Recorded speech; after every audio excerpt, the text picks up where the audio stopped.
मैं कुलदीप दीक्षित आपका स्वागत करता हूं बुंदेली दर्शन न्यूज में।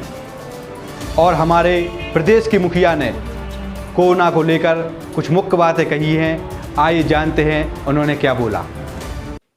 एक बार कोविड-19 का संक्रमण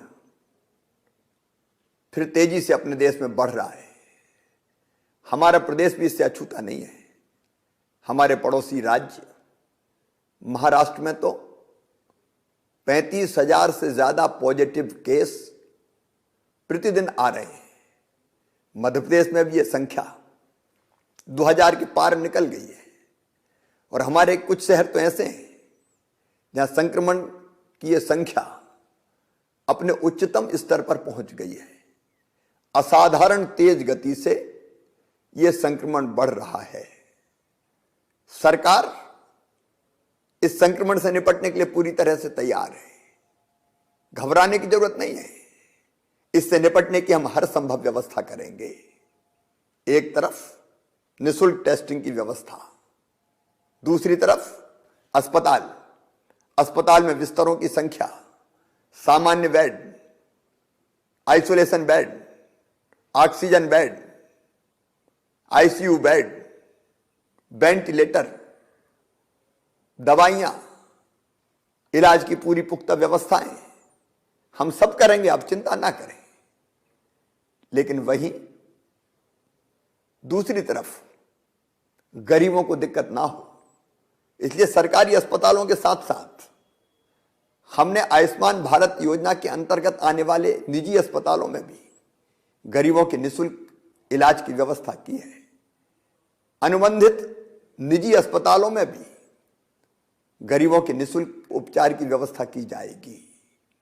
और जो भाई बहन निजी अस्पतालों में इलाज करवा रहे हैं, उनके लिए भी फीस की सीमाएं हमने तय की है। स्थानीय प्रशासन को यह निर्देश है कि उससे ज्यादा इलाज का शुल्क वसूला ना जा सके। बहनों और भाइयों, वैक्सीनेशन इस संकट से निपटने का प्रभावी उपाय है। प्रधानमंत्री जी के नेतृत्व में हम टीकाकरण का काम भी पूरी गति से कर रहे हैं। अब तक 31 लाख लोगों को टीका लगाया जा चुका है। अब तक 60 साल से ऊपर के सारे बुजुर्ग भाई बहनों को और 45 साल की उम्र से ज्यादा ऐसे भाई बहन जो कई बीमारियों से ग्रसित थे, उनको टीका लगाया जा रहा था।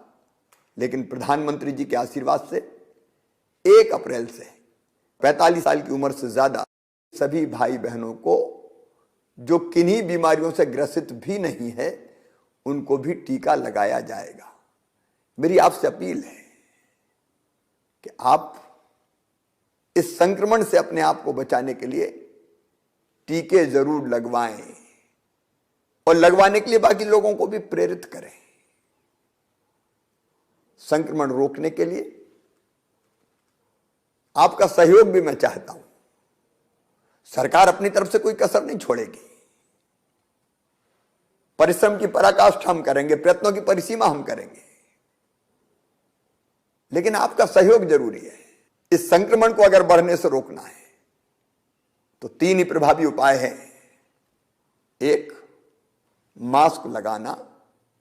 मास्क लगाने से वायरस मुंह और नाक के जरिए हमारे शरीर में नहीं जाएगा, हम संक्रमण से बच जाएंगे। दूसरे, सोशल डिस्टेंसिंग, आपस में सुरक्षित दूरी रखना। सुरक्षित दूरी से हम वायरस ले जाने वाले कैरियर नहीं बन पाएंगे। और तीसरे, बार बार अपने हाथ साफ करना सैनिटाइजर या साबुन से। इससे वायरस को हम वहीं मार देंगे और संक्रमण फैल नहीं पाएगा। आपका सहयोग चाहिए।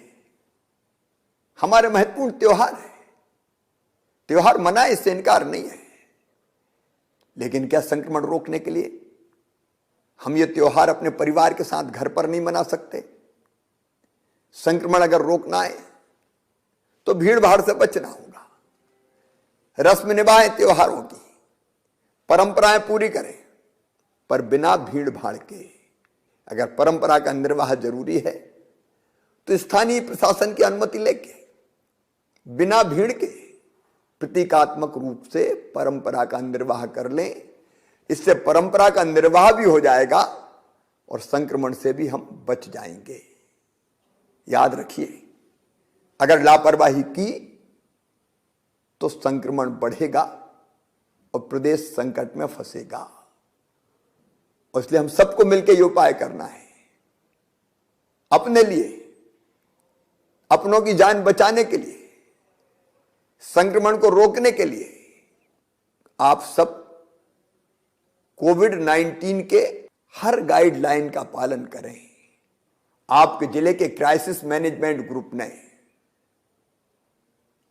इससे निपटने के लिए जो गाइडलाइन बनाई है, जो निर्देश दिए हैं, उनका पूरी तरह से आप पालन करें। मुझे विश्वास है कि संक्रमण से निपटने के लिए, इस बीमारी से निपटने के लिए आपका हर संभव सहयोग मिलेगा। कोरोना हारेगा। मध्य प्रदेश